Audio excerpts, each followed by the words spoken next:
And I can't change, even if I tried, even if I wanted to. My name is Antoine. My age, once again, is 28, and I'm a transgender man. And Will asked me to come here to talk about my transitioning and the journey, and then how I stayed true to that character by transitioning. I'm going to talk about first, I'm going to start it off when I was 24, when I officially came out as a lesbian. I was so excited, but so nervous because I had a lot of fears that, knowing that my family's background as Jehovah's Witnesses would definitely shun me and reject me because of it. So I tested it out on my friends, then my cousin, and then eventually to my mom. And I got a horrible response from her. A very negative response that hurted me so much that I turned away from God. Because her statement was, I would never make, as Jehovah's Witnesses, I would never make it into the afterlife, basically, with the rest of my family because of coming out as a lesbian. So I just said, forget it. I won't deal with religion at all. So after that, I basically went through several relationships with different people, and I was finally, I believe to myself, I finally came out. I'm true to myself. I was being who I knew I was, but I was never happy. I was more depressed. I built up more walls with friends and family. And the biggest wall I built was with God. Because if God hates me, why would I want to go into the church? Why would I want to continue dealing with people of religion? So I pushed a lot of people away. And I still wasn't as happy as I thought I would be. And from that, skipping a little bit farther ahead, I got it was a weird feeling to me because I'm not a person that believes in signs and stuff like that. But I rode the bus everywhere around this time, and there was a lot of watchtowers on the bus seats. And it just kept repeating itself. So I was like, all right, you want me to come back to you.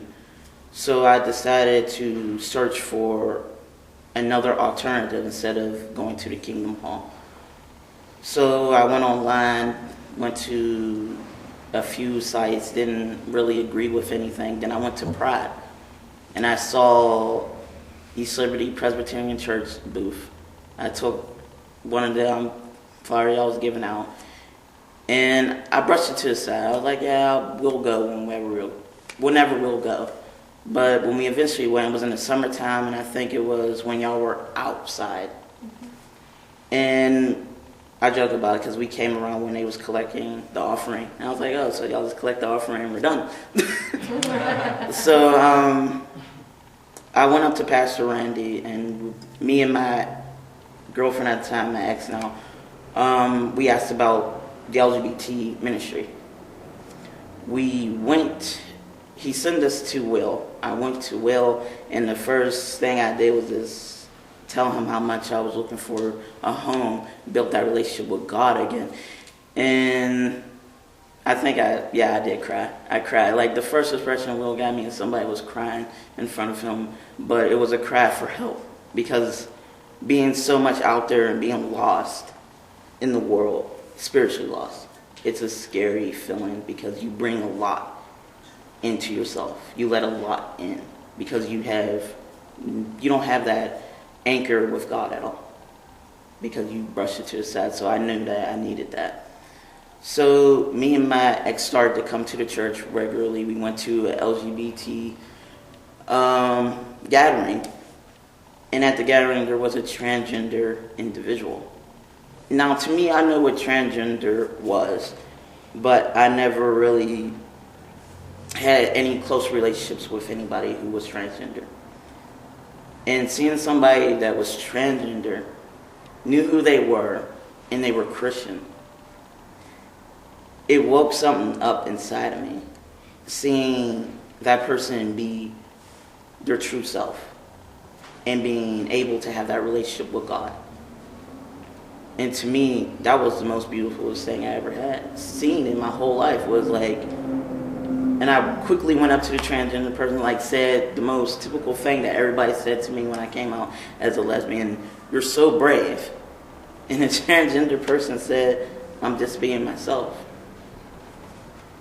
And to me, that transgender person's self was the most amazing thing ever, the most bravest thing I ever saw.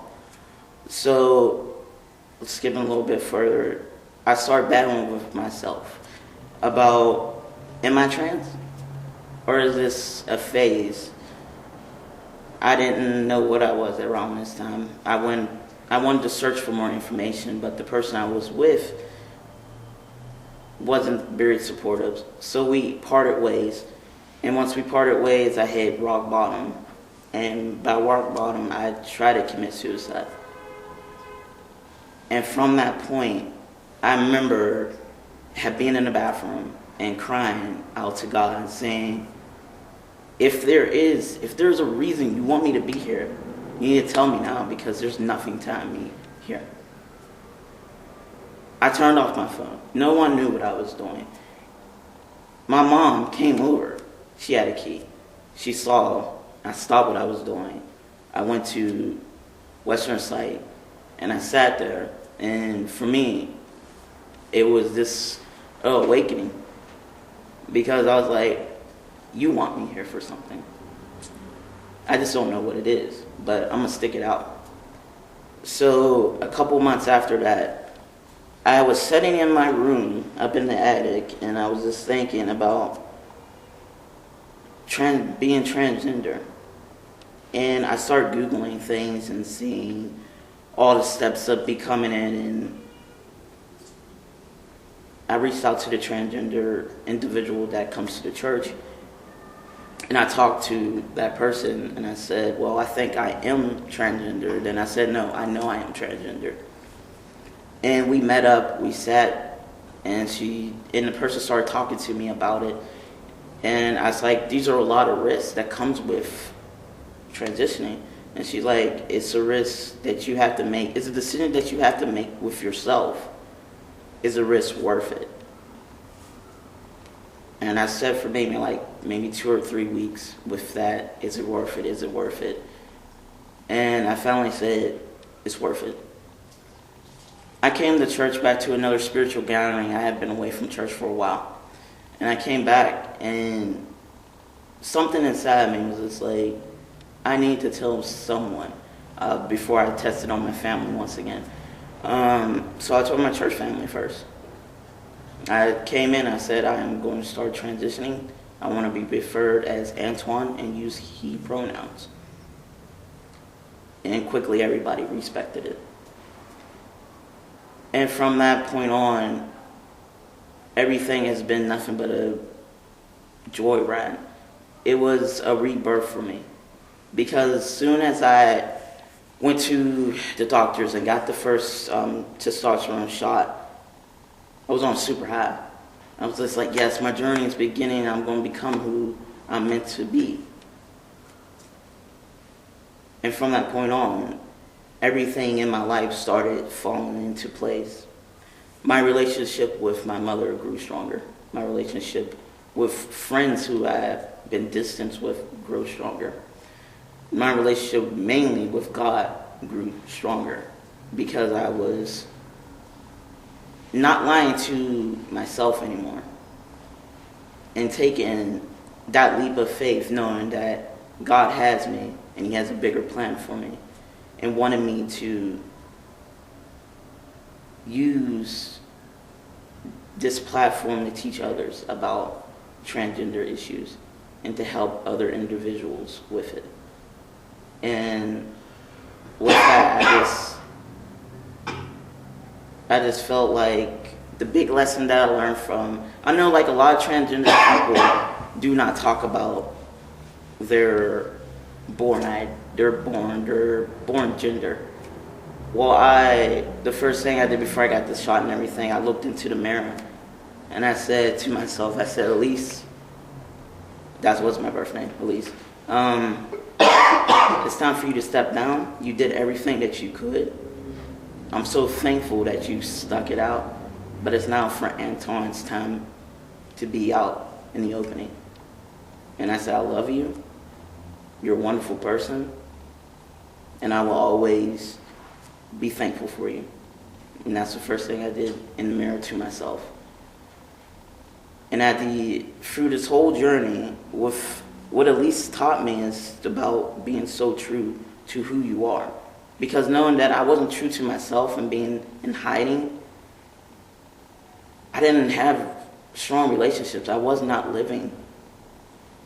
And I realize now I am living a full, happy life where I'm not hiding, where I am just being completely honest with people.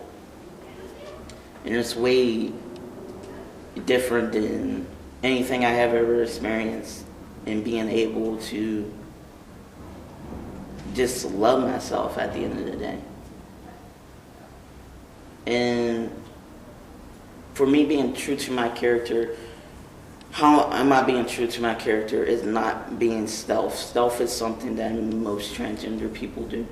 Once they start transitioning, they delete all their pictures of their old self. They delete all friends, old friends, and whoever doesn't agree with it, just delete that whole past of their self. I chose to not be stealth. I chose to be out in the front and telling people, yes, I am transgender. And yes, we are normal people. And yes, we do want everything that everybody else has: happiness, family, jobs, and just being closer to God. So that's how I stay true to my character, by not being silent. So, any questions?